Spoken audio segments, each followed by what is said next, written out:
मार्गी क्या है और भगवान क्या है, इन सभी विषयों पर ज्ञान करना अति आवश्यक है। हमारी कहानी कहाँ से शुरू होती है और कहाँ जाकर ख़त्म होती है, हम कहाँ से निकले हैं, आज कहाँ पर हैं और हम कहाँ पहुँच सकते हैं, इस बात का ज्ञान होना आवश्यक है। यदि इस बात का ज्ञान नहीं होगा तो हम अपने दृष्टिकोण को विशाल नहीं कर सकते, हम अपने जीवन का लक्ष्य नहीं बना सकते। हम अपने जीवन का जब लक्ष्य ही नहीं बनाएंगे तो मंजिल पर पहुंचने की बात तो बहुत दूर की है। अभी जीवन का लक्ष्य क्या है? बच्चे पढ़ाई करते हैं, पढ़ाई करने का लक्ष्य क्या है? किसी को डॉक्टर बनना है, किसी को इंजीनियर बनना है, किसी को पायलट बनना है ना, किसी को सीए बनना है, यही है ना लक्ष्य। पढ़ाई करने का क्या लक्ष्य है? अब ये बनकर क्या करोगे? मान लो बन गए, अब क्या करोगे? पैसा कमाएंगे, फिर क्या होगा? घर गृहस्थी चलेगी। अच्छा, यानी ये विद्या जो है वो पेट भरनी विद्या है। कौन सी विद्या है? पेट भरनी विद्या है। और पेट किसका है? पुद्गल का है। इसको भरते भरते अनंत काल बीत गए, आज तक भरा क्या? अरे भूलिए ना, कब से खा रहे हो? कितने बोरे गेहूं खा लिए, कितने बोरे चावल खा लिए, कितनी टंकियों पानी पी लिया, कितने लीटर दूध पी लिया, कितना तेल खत्म कर दिया, कितना घी खत्म कर दिया। ये पेट आज तक भरा क्या? नहीं भरा, ये कभी नहीं भरेगा। खाने खाने में जिंदगी निकल जाती है। तो लक्ष्य क्या है? खाने के लिए जन्म लिया है? अरे बोलिए ना, आज उस होटल का खाना है, कल उस होटल में जाना है, परसों कोटा की कचौड़ी खानी है, नरसों केशवराय पाटन की पकौड़ी खानी है, फिर इंदौर का पोहा खाना है, फिर वहाँ के रसगुल्ले खाने हैं, फिर वहाँ का वो खाने के लिए जन्म लिया है। मंजिल क्या है आपकी? आपका लक्ष्य क्या है? केवल खाना ही आपका लक्ष्य है? अच्छा खा लो, अच्छा पहन लो, बस क्या यही जिंदगी है? इसके आगे कोई सोच नहीं है आपकी? अरे बोलिए ना, धर्म करने के बाद, स्वाध्याय करने के बाद, प्रवचन सुनने के बाद हमें अपना ज्ञान होता है। घर गृहस्थी का ज्ञान कराने के लिए तो सारी दुनिया है, टीवी, अखबार, अड़ोसन पड़ोसन, रिश्तेदार, सब दुनिया का ज्ञान दे देंगे। लेकिन हम कौन हैं? मैं कौन हूँ? मेरी क्या मंजिल है? मैं क्या बन सकता हूँ? यदि इस बात का कोई ज्ञान देने वाला है तो वो है देव, शास्त्र और गुरु। वो दिखाते हैं कि मेरी मंजिल क्या है। और बाकी तो सब देखो, मोबाइल खोलो तो उसमें घर गृहस्थी की बातें हैं, अखबार खोलो तो उसमें भी वही 4 प्रकार की कथा है, राष्ट्र कथा, भोजन कथा, स्त्री कथा है और चोर कथा, बस यही कथाएं चल रही। खेल कथा और ले लो, खेल कथा ले लो। 4 कषाय और 5 पापों के अलावा मोबाइल में और अखबार में और टीवी में मिलता क्या है? ये बताओ। चाहे तुम्हारे सीरियल हो, चाहे तुम्हारी मूवी हो, कुछ भी हो, 4 कषाय और 5 पाप, राग द्वेष मोह के अलावा उसमें कुछ भी नहीं है। उसको कैसे बढ़ाया जाए, राग कैसे बढ़ाया जाए और द्वेष कैसे बढ़ाया जाए, और द्वेष बढ़ाकर फिर झगड़ा कैसे किया जाए, ये कहानी तुम्हारे सारी दुनिया इसी में लगी पड़ी है और इसी का ही प्रचार हो रहा है। गाना गा के इसका प्रचार हो रहा है। शराब का प्रचार कैसे होता है? कितने अच्छे तरीके से होता है, होता कि नहीं होता? टीवी में दिखाते होंगे कि शराब पीने वाले कितने खुश हैं, लोगों को लगता है शराब पीने में खुशी मिलती है, पीना चाहिए। ऐड दिखा ही इसलिए रहे हैं कि लोग खरीदें। सिगरेट पीना दिखाते हैं, देखो कितनी बढ़िया सिगरेट पीने में मजा आता है। यदि ना इसके खरीदार बढ़े टीवी में दिखाने से, तो टीवी में ऐड दिखाना बंद हो जाए। क्यों फालतू इतने लाखों रुपए ऐड में खर्चा करते हैं। तो ये प्रचार तो संसार में है, लेकिन वास्तव में जो हमारी आत्मा का कल्याण करे, आत्मा को सुख दे, आत्मा को शांति दे, हमें सही राह पर चलाए, हमारे जीवन को अच्छा बनाए, ऐसा ज्ञान तो केवल धर्म के माध्यम से ही प्राप्त होता है। और उस धर्म को कितना करते हो वो देख लो आप। और जब दुखी होते हो, भगवान दुख दूर कर दो, भगवान ये कष्ट आया है, भगवान वो कष्ट आया, खरीद के लाए हो तुम फ्री में नहीं मिले तुम्हें। जो कष्ट है, जो परेशानी है, जो दुख है, जो पीड़ा है, वो पैसे में मिलती है। और जो सुख है, शांति है, धर्म है, वो बिना पैसे का मिलता है। तो तुम्हें कौन सी चीज अच्छी लगेगी? अच्छा टीवी आई है, टीवी से इतने सारे अवगुण सीखे, तो पैसे में आए कि टीवी कि बिना पैसे में आई? पैसे में आई। मोबाइल में दुनिया भर की उल्टी सीधी चीजें देख देख के पाप कमाते रहते हो, तो मोबाइल पैसे में मिला कि बिना पैसे में मिला? फिर टीवी और मोबाइल कंप्यूटर देख देख के आंखें खराब हो जाती हैं, तो फिर आंखों की टेंशन होती है, तो वो टेंशन फ्री में मिली कि पैसे में मिली? अरे बोलिए ना, दुनिया के जितने कष्ट हैं वो सब पैसे से मिलते हैं, और जितने सुख शांति हैं वो फ्री में और धर्म के माध्यम से मिलती है। लेकिन मैंने एक दिन बताया था, भेड़ और शेर दो तरह के पशु होते हैं, है ना? भेड़, बोलिए ना, भेड़ और शेर। जंगल में शेर कितने होते हैं और भेड़ कितनी होती है? अच्छा, भेड़ जब चलती है तो अकेली चलती है या झुंड बना के चलती है? झुंड बना के चलती है। और एक भेड़ यदि कुएं में गिरे, सारी गिर जाएंगे। और शेर, अरे बोलिए ना, अकेला चलता है। शेर को किसी की भीड़ की जरूरत नहीं है। हमारे भगवान अकेले चले थे। और जो अकेला चलना सीख जाता है अच्छे रास्तों पे, भीड़ तो अपने आप उसके पीछे आ जाती है। और केवल जो भीड़ का ही अनुगमन करता है, अरे उस पिक्चर में ऐसी ड्रेस दिखाई है वो पहननी है, अरे उसमें ऐसी साड़ी दिखाई है वो पहननी है, अरे उसमें ऐसे बाल बनाए थे वो करना है, जो केवल भीड़ के पीछे भागता है, वो अपनी जिंदगी यहाँ भी खत्म कर देता है और अगला भाव भी खत्म कर देता है। मुझे कैसे जीना है, ये मेरी अपनी पर्सनल लाइफ है। मुझे क्या पहनना है, ये मेरी अपनी पर्सनल लाइफ है। और मेरे पहनने से और मेरे हर कार्य से किसी दूसरे के भाव भी खराब ना हो, ऐसी जिंदगी यदि जीते हो तो तुम भी धर्म में जी रहे हो और सामने वाला भी धर्म में जी रहा है। तो यही धर्म का रास्ता एक दिन समोशरण के ऊपर कमलासन पर और सिंहासन पर विराजमान कर देता है। और चलना यहीं से शुरू करना पड़ेगा। और मैं ये नहीं कह रही कि आज ही घर छोड़ दो। अभ्यास रूप में, प्रतिमा रूप में घर में रह करके किया जाता है। उसके बाद फिर क्या, पुरुष पर्याय मिली, त्याग के भाव बने तो मुनिराज बन गए। परमेष्ठी कितने होते हैं? 5। कितने होते हैं? 5। जब मुनिराज बनते हैं तो क्या त्याग किया जाता है? अरे बोलिए ना, क्या क्या? जब मुनिराज बनते तो वो क्या क्या त्याग करते हैं? सोना चांदी, घर, मकान, परिवार, सब त्याग कर देते हैं, है ना?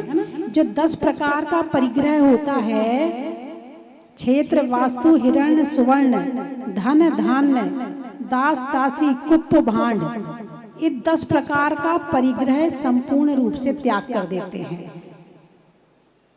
तो कैसे त्याग किया? भाव से त्याग किया या केवल ऊपर से त्याग किया? भाव से त्याग किया। कैसे त्याग किया?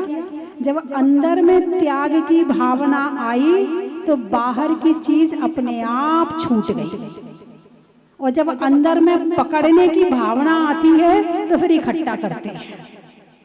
ठीक है, तो लेकिन भगवान महावीर ने 2 तरह के परिग्रह बताए हैं, अंतरंग परिग्रह और बहिरंग परिग्रह। बहिरंग परिग्रह कितने प्रकार का है? 10 प्रकार का है। और अंतरंग परिग्रह कितने प्रकार का है? 14 प्रकार का है। कौन सा ज्यादा है? अंदर वाला बाहर वाला? अंदर वाला।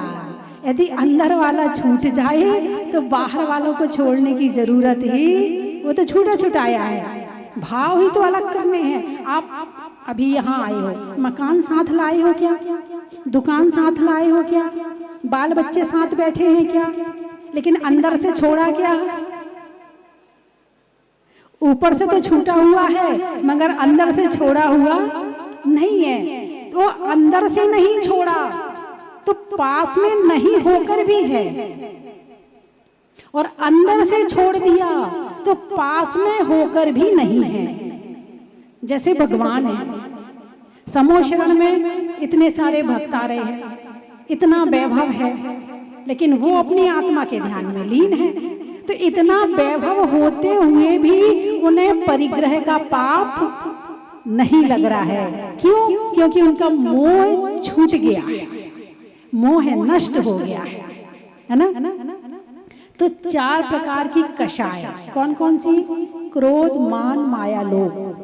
9 कषाय, हास्य, रति, अरति, शोक, भय, जुगुप्सा, स्त्रीवेद, पुरुषवेद, नपुंसकवेद।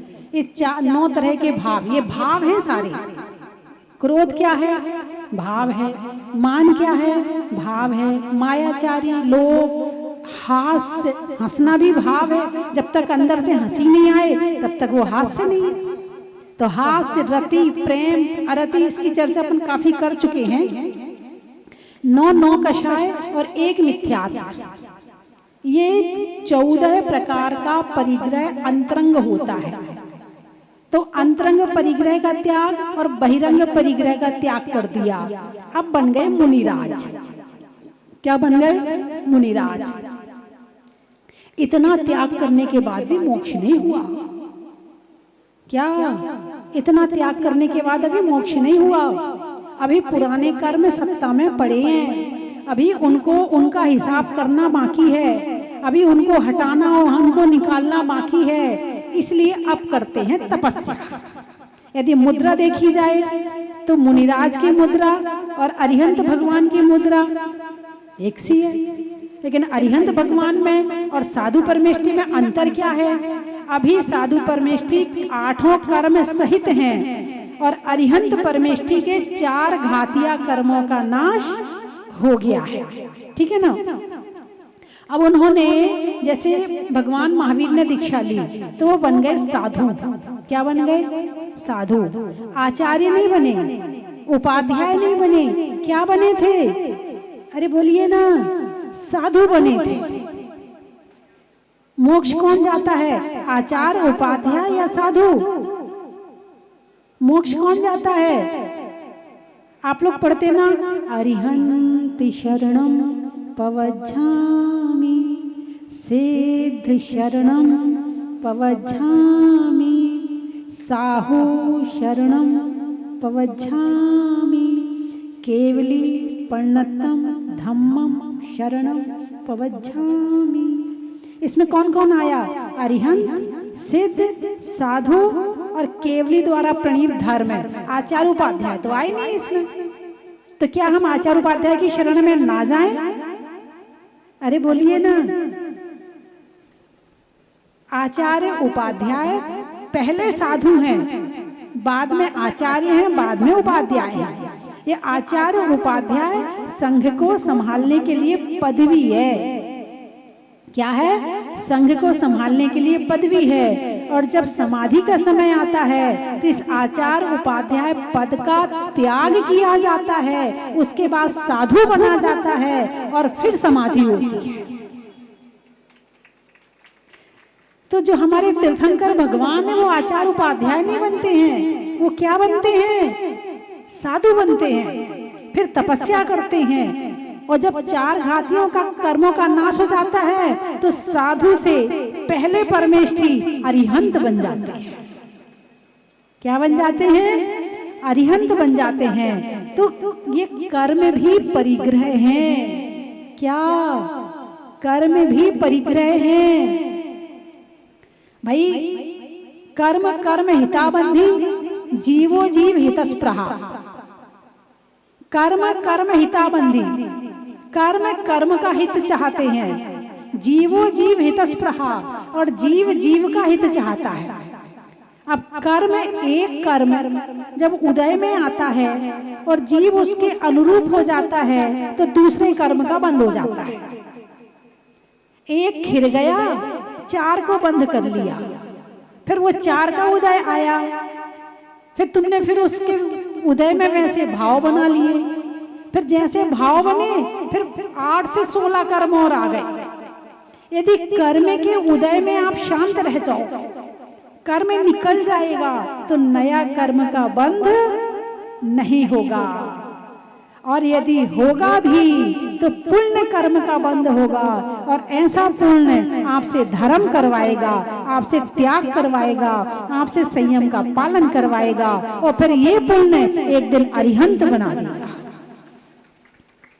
ऐसा नहीं है कि कर्म का उदय सबका नहीं आता है, सबका आता है, लेकिन उस कर्म के उदय में हमें अपने मन को कैसे पकड़ना है, अपने भावों को कैसे शांत रखना है, अपने विचारों को कैसे शांत रख के उस कर्म को भगाना है। भैया आया है, क्रोध आ रहा, शांति से बैठ, आ रहा है, क्षेत्र परिवर्तन कर लो, है किसी से बातचीत कर लो, कुछ और कर लो, निकल जाएगा। वो निकल गया, अब नया बंध नहीं हुआ, अब अगला कर्म परेशान नहीं करेगा। और कर्म का उदय आया और तुमने नया बंध कर लिया तो हो गया काम। तो साधु बनने के बाद समता में रहते कि नहीं रहते? अरे बोलिए ना, रहते ना, शांति से रहते। संत किसे कहते? संत शब्द में सा में एक मात्रा लगा दो, क्या हो गया? शांत। अब उस मात्रा को हटा दो, क्या हो गया? संत। जो शांत रहता है वो संत होता है, जो शांत रहता है वो संत होता है। तो आप घर में रहकर उसका अभ्यास शुरू करें, किसका? संत होने का। यदि घर में रह के संत बन गए तो बाहर निकलने के बाद फिर कर्म काटने में देर नहीं लगेगी। तो शुरुआत होती है पंच परमेष्ठी में साधु परमेष्ठी से। फिर ठीक है, अभी कर्म बाकी है। जैसे भगवान आदिनाथ ने 1000 वर्ष तप किया, तब कहीं जाके केवल ज्ञान हुआ। बाहुबली ने 1 वर्ष तप किया तो केवल ज्ञान हुआ। और भरत चक्रवर्ती ने वस्त्र उतारे, ध्यान लगाया, केवल ज्ञान हो गया। क्यों? जिसका जितना कर्म बाकी था, जितनी काल अवधि थी, ऐसा हो गया। घर में रहकर भी वो ऐसे रहे कि उन्हें कर्म का बंध, उन्हें ज्यादा समय नहीं लगाना पड़ा कि कर्मों को काटना पड़े, खूब तपस्या करनी पड़े। यहाँ उन्होंने कपड़े उतारे, यहाँ ध्यान लगाया और यहाँ केवल ज्ञान की प्राप्ति हो गई। तो घर में रहकर बहुत कुछ अभ्यास किया जा सकता है, बहुत अभ्यास किया जा सकता है। केवल अपने विचारों को, अपने भावों को पकड़ने की जरूरत है। तो पंच परमेष्ठी में यात्रा शुरू होती है भगवान बनने की साधु से। किससे? साधु। साधु शब्द है साधना। जो साधना करे वो साधु, जो मौन ज्यादा रहे वो मुनि, और जो मन वचन काय तीनों योगों को कंट्रोल में रखे वो योगी। ये सब पर्यायवाची नाम है साधु के, है ना? साधु, यति, मुनि, ऋषि। जो रिद्धिधारी होते हैं वो ऋषि होते हैं। तो साधु, ऋषि, मुनि, यति, और भी नाम हैं, कभी मुझे स्मरण में आएंगे तो जरूर बताऊंगी। लेकिन 4 नाम की व्याख्या तो ये है, जिसके पास रिद्धियां आ जाएं, तपस्या करते करते जिनकी रिद्धियां प्रकट हो जाएं, उसे ऋषि कहते हैं। जो मन को, वचन को, काया को साध के रखते हैं, मेरा मन मेरे हिसाब से चलेगा, मेरा वचन मेरे हिसाब से बोलेगा, और मेरी काया मेरे हिसाब से हिलेगी डुलेगी, अपने आप कुछ नहीं होगा। जो अपने मन, वचन, काय तीनों योगों को कंट्रोल कर लेता है, उनको कहते हैं यति। क्या कहते हैं उन्हें? यति। और इन सब की क्रिया जो शुरू होती है वो मन से शुरू होती है। मन इसका कहते हैं ना, वो गाड़ी का ड्राइवर। ड्राइवर कौन है? यदि तुम्हारी गाड़ी का ड्राइवर तुम्हारी गाड़ी को सही ना चलाए, जगह जगह ठोका ठाकी करता रहे, तो क्या करोगे? जाओगे उस गाड़ी? चलो इस बार तो आ गए, भगवान बस ठिकाने पे पहुंचा दे, अगली बार इसकी गाड़ी में कभी नहीं बैठेंगे। और ऐसा ड्राइवर यदि आपके घर में आ जाए, दूसरे दिन निकाल दोगे। लेकिन तुम्हारा मन रूपी ड्राइवर कितना बिगड़ा हुआ है, तुम्हारे हिसाब से बिल्कुल नहीं चलता है, हैं? उसके बाद भी तुम इसको सुधारते नहीं हो, इसके ऊपर कोई कंट्रोल नहीं करते हो। जब देखो तब जहां चाहे जिसको ठोक देता है, फिर तुम किसी को ठोकते, फिर वो तुम्हें ठोकता है। बस यही हो रहा है, एक दूसरे को ठोके जा रहे हैं, वो करे जा रहे हैं और जिए जा रहे हैं। बस मोह की परिणति है, इसलिए सब भूल जाते हैं, फिर शुरू हो जाते हैं, फिर करते हैं, फिर भूल जाते हैं, फिर शुरू हो जाते हैं। यही कर रहे कि नहीं कर रहे? और यदि इस मन को सुधार लिया तो तुम्हें किसी को सुधारने की जरूरत नहीं पड़ेगी। और यहीं से शुरू होती है यात्रा भगवान बनने की। जिसने अपने मन को सुखी कर लिया, उसने अपनी आत्मा को सुखी कर लिया। और जो अपने मन और आत्मा को सुखी करने के मार्ग पर चल पड़ा है, वो एक दिन भगवान बन जाएगा। भगवान बनने का मतलब ये नहीं कि मैं भगवान बन जाऊं तो वो तो बहुत अच्छा लगेगा, सब लोग मेरी पूजा करेंगे, है मेरे लिए समोशरण की रचना होगी, इसलिए भगवान नहीं बनते हैं। भगवान बनते हैं अपनी आत्मा को सुखी करने के लिए, अपनी आत्मा को शुद्ध करने के लिए। और जो अपनी आत्मा को शुद्ध कर लेता है वो भगवान बन जाता है। और जब भगवान बन जाता है तो उसे न तुम्हारी पूजा से मतलब, न तुम्हारे सम्मान से मतलब, न तुम्हारे ज्ञान से मतलब, न तुम्हारी सामग्री से मतलब, न तुम्हारे श्रीफल से मतलब, उन्हें कोई मतलब नहीं है। फिर तो वो बैठ गए और लीन हो गए अपनी आत्मा में।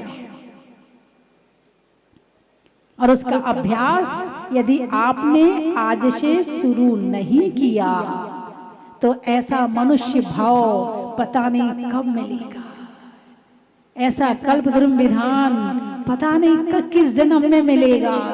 इस जन्म में कितने लोग पहली बार कर रहे हैं? हाथ उठाकर बताओ। ओहो, यहाँ तो सारे लोग पहली बार कर रहे हैं।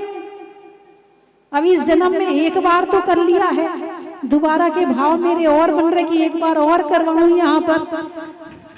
अभी नहीं, अब वो कब होगा ये पता नहीं है। लेकिन ऐसे बैठकर अभी हम भगवान के समोशरण में पूजा कर रहे हैं और भगवान से आज हम ये प्रार्थना करते हैं, हे भगवान वो दिन कब आएगा जब साक्षात भगवान के समोशरण में, हैं तीर्थंकर के समोशरण में बैठकर हम आपकी भक्ति करेंगे, आपकी पूजा करेंगे और आपके जैसे बनने के लिए उस समोशरण में दीक्षा लेंगे। ऐसा वो दिन कब आएगा? ऐसी भावना भाव अपने अंदर में है। इस संसार तो अनंत काल से जी रहे हैं, इस संसार में अनंत काल से भटक रहे हैं। आज मैं कल्पना कर रही थी समुद्र की और समुद्र से बाहर की, दोनों बराबर हैं, कोई अंतर नहीं है दोनों में। समुद्र के अंदर जो जीव जंतु हैं वो क्या करते हैं? यहाँ घूमे वहां घूमे, इसको खाया उसको मारा, उसको, वहां भी यही चलता है। और इस धरती पर क्या हो रहा है? यहाँ भी यही हो रहा है। पशु पक्षी क्या कर रहे हैं, वो भी यही कर रहे हैं। मनुष्य क्या कर रहा है, वो भी यही कर रहा है। और नारकी क्या कर रहे हैं, देवता क्या कर रहे हैं, सब एक ही काम कर रहे हैं, बस कम और ज्यादा का अंतर पड़ रहा है, इससे ज्यादा कोई अंतर नहीं। और यदि वास्तव में इतनी बात समझ में आ गई तो समझना हमें धर्म समझ में आ गया। और इतना होने के बाद भी यदि आपको ये बात समझ में ना आए, ऐसे तो समझ में आ गई होगी। दो तरह से समझा जाता है, दो तरह से। कैसे दो तरह से? भाई आलू नहीं खाना चाहिए, बहुत निगोदिया, अनंत निगोदिया जीव एक आलू में होते हैं। बात समझ में आई? हाँ समझ में आ गई। अब ये दिमाग में समझ में आई है, लेकिन नहीं, आज से हम आलू नहीं खाएंगे, ये जीवन से समझ में आई है। दो तरह से समझ होती है, एक जीवन में उतारने वाली और एक ज्ञान में आने वाली। तो ज्ञान में आने वाली समझ जितने बैठे हैं सब ज्ञानी हैं, लेकिन आचरण से समझ में आ जाए ऐसे ज्ञानी बहुत कम होते हैं। दीपक की भांति जलता है कोई कोई, वृक्षों की भांति फलता है कोई कोई। आदर्शों की बात तो सब लोग किया करते हैं, पर आदर्शों के मार्ग पर चलता है कोई कोई। आदर्शों के मार्ग पर चलता है कोई कोई, और जो चला है वो इस समूह शरण में आके विराजमान हो गया है। और यही भावना भाएं गणित में करण का, प्रभु के चरण का, और आज बैठने में हमारे लिए भगवान के चरणों में समव शरण का। पक्षी में पर का, शरीर में सर का, और साक्षात दर्शन होने में तीर्थंकर का। अनाज में चना का, पेड़ में तना का, और होने में अच्छी अच्छी भावना का। गणनी अर्घ रत्न 105 स्वस्ति भूषण माता जी की, पाटन वाले बाबा की, जहाजपुर वाले बाबा की, जिन्होंने हमें आज और कल में इस क्षेत्र के लिए अपने द्रव्य की घोषणा की है। उनमें 1,11,111 रुपए की राशि श्रीमान अजीत कुमार जी, श्रीमती मंजू जी, हिमांशु जी, दीपिका जी, रजतवीर जी, आगम जी, लोहाड़िया परिवार, गामच वाले किशोराय पाटन ने ये स्वीकृति प्रदान की है। बहुत बहुत अनुमोदना। एक मैं बोलना चाहूंगी, एक हमारे भागचंद जी कलकत्ता वाले हैं, उनका फोन दीदी के पास आ रहा है कि एक नाम प्रशस्ति में मेरा भी लिखाया जाए। और वो जहाजपुर से भी जुड़े हैं, और जहाँ भी कुछ होता है वो अवश्य ही कुछ ना कुछ करते हैं। एक बार भागचंद जी के लिए, और जितने हमारे नाम आए हैं और जितने आ रहे हैं और आए थे, उन सबके लिए एक बार जोरदार तालियां बजा दीजिए। बहुत बहुत अनुमोदना। और उनके साथ ही श्रीमती शशि जी जैन दिल्ली से, उन्होंने 31,000 रुपए निर्माण सहयोगी के रूप में 11,000 रुपए रजत शिला के लिए प्रदान किए हैं। इनके साथ ही रजत शिला के लिए श्रीमती हंसा जी जैन धर्मपत्नी प्रदुमन जी जैन तलवंडी कोटा से, श्रीमान चिन्मय जी, कीर्ति कुमार, पद्मा जी जैन उदयपुर से।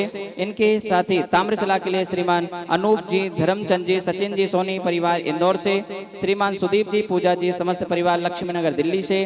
सामान्य शिला के लिए श्रीमती धनलक्ष्मी सुरेश भाई जी कोडरिया मुंबई से, श्रीमती ज्योति बहन आरदेव कोडनी मुंबई से, श्रीमान राजेंद्र कुमार जी अम्बे टेक्सटाइल्स चांदनी चौक दिल्ली से, श्रीमती आयुषी जी अनूप जी पाटनी देवली से, श्रीमान गुलाब चंद जी, बिमला देवी जी, मनीष कुमार जी लोहाड़िया कोटा से, श्रीमान शिखर चंद जी शैलेश जी विनायका कोटा से, श्रीमान संतोष कुमार जी जैन कानपुर से, श्रीमती अंजू जी जैन महिला मंडल फर्रुख नगर से माता जी को बदनाम किया है।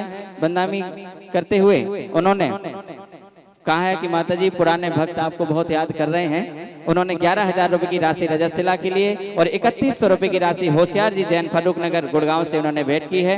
इनके साथ ही श्रीमान अनिल जी, आदित्य जी, आर्या जी शादरा दिल्ली से 2100 रुपए की राशि, देव कुमार जी, धर्मचंद जी, कमला जी समस्त परिवार इंदौर से, और 5555 रुपए की राशि श्रीमान पदम जी, बिमला जी की 55वीं विवाह वर्षगांठ के उपलक्ष्य में अजमेरा परिवार कोटा वालों ने भेंट की है। इनके साथ ही 5100 रुपए की राशि नीलम जी, धर्मपत्नी स्वर्गीय श्रीमान सुशील जी खेकड़ा से। 2100 रुपए की राशि कमलाबाई जी, अजय जी समस्त परिवार मानपुरा से। 5100 रुपए की राशि वेद प्रकाश जी, शिमला जी, कटारिया बाजड़ से। 2100 रुपए की राशि आदिश जी, कीर्ति जी, चिन्मय जी, विपुल जी वेद परिवार किशोराय पाटन से।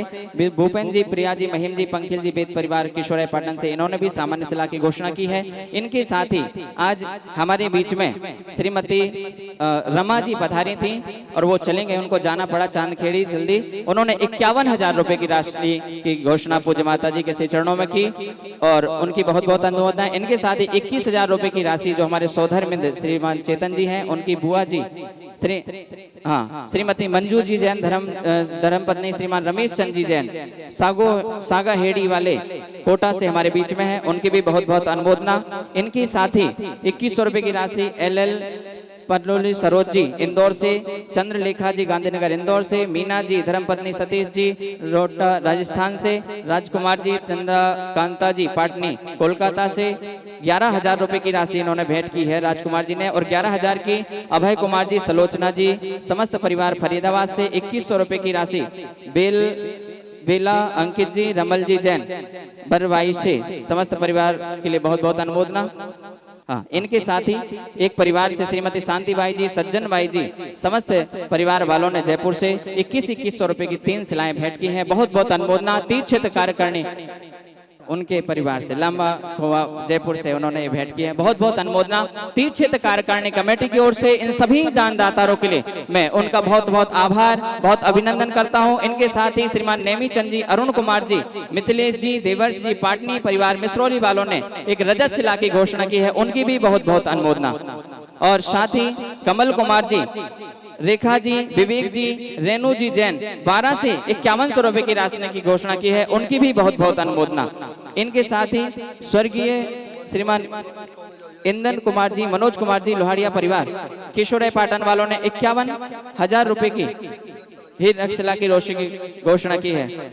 रेखा जी उनके परिवार वालों ने 51,000 रुपए की हीरक शिला की घोषणा की है, बहुत बहुत अनुमोदना। इन सभी की तीर्थ क्षेत्र कार्यकारिणी के पदाधिकारियों द्वारा उनका बहुत बहुत सम्मान, बहुत बहुत अनुमोदना। और इनके साथ ही बड़े ही भाग्य जग रहे हैं राजस्थान प्रांत वालों के, जो राजस्थान प्रांत में परम पूज्य परमाराध्या ने एक स्वस्ति धाम की स्थापना की। अब यहाँ पर एक और धाम की स्थापना होगी, वो घोषणा होने वाली है दिनांक 12 जुलाई को, जिसका पत्रिका का विमोचन आज हमारा संपूर्ण ट्रस्ट माता जी की सन्निधि में करना चाहता है। तो दिनांक 12 जुलाई 2024 को परम पूज्य अरहत बली आचार्य भगवान द्वारा प्रतिष्ठित जिनबिंब मुंसुरनाथ भगवान का आचार्य कुंद कुंद द्वारा प्रपूजित और वर्तमान में प्रपूजित परम पूज्य आरिका माँ श्री स्वस्ति भूषण जी माता जी की से प्रपूजित वो प्रतिमा, उसी प्रतिमा के जिनालय का निर्माण इसी भूमि पर होना है। कल्पतरु महामंडल विधान के मध्य में हो रहा है। उस दिनांक 12 जुलाई की पत्रिका का शुभ विमोचन और संपूर्ण किशोराय पाटन कोटा नगर से आगे सभी ट्रस्टीगण कर रहे हैं इस पत्रिका का भव्य विमोचन, जिसमें होगा 12 जुलाई 2024 को भव्य शिलान्यास।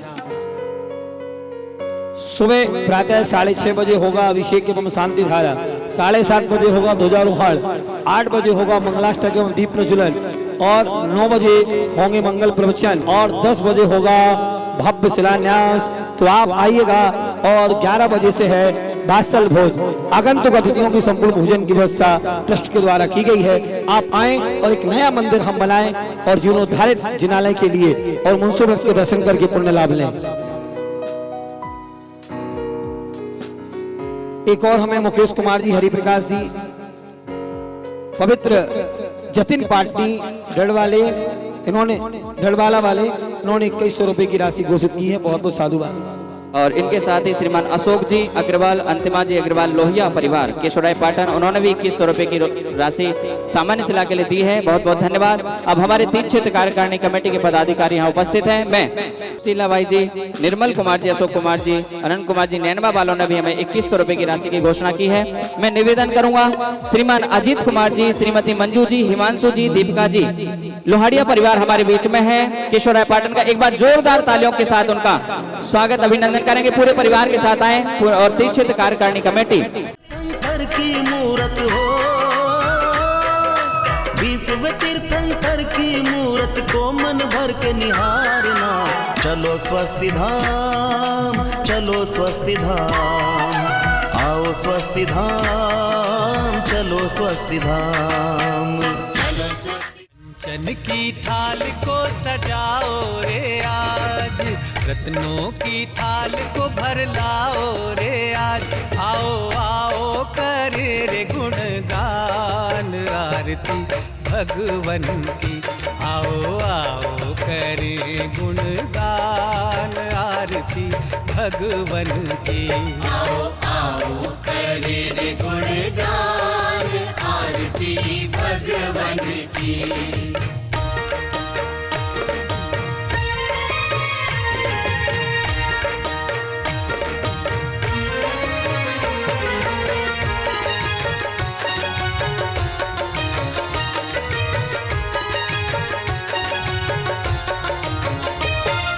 पिता सुमित्र के राज दुलारे, माँ पद्मा जी के नैनों के तारे। पिता सुमित्र के राज दुलारे, माँ पद्मा जी के नैनों के तारे। राजस्थान की धर्मस्थली केशवरायपाटन जिला बूंदी में भारत गौरव स्वस्ति धाम जहाजपुर तीर्थ प्रणेत्री परम विदुषी लेखिका गणनी आर्यका 105 श्री स्वस्ति भूषण माता जी के परम निर्देशन में निर्माणाधीन 2500 वर्ष प्राचीन श्री मुनि सुव्रतनाथ दिगंबर जैन अतिशय क्षेत्र का जीर्णोद्धार, जिसमें प्राचीनता और नवीनीकरण का अद्भुत मेल माता जी की प्रेरणा से आप सभी को देखने को मिलेगा। तो फिर देर किस बात की, क्योंकि 100 नए मंदिर बनाना और एक प्राचीन तीर्थ का जीर्णोद्धार कराने का फल बराबर है। तो इस पुण्य के कार्य में अपने द्रव्य का सदुपयोग कर पुण्यानुबंधी पुण्य का सृजन अवश्य करें। निर्माण सारथी 1,11,000 रूपए, निर्माण मित्र 51,000, निर्माण सहयोगी 31,000 एवं निर्माण शिला योजना हीरक शिला 51,000, रत्न शिला 31,000, स्वर्ण शिला 21,000, रजत शिला 11,000, ताम्र शिला 5100, सामान्य शिला 2100 रूपए। निम्न प्रकार की योजनाओं से जुड़कर अपने कल्याण का माध्यम बने। दान देने हेतु खाता विवरण निम्नवत है। अधिक जानकारी हेतु संपर्क करें 8306423108 और 9351996323।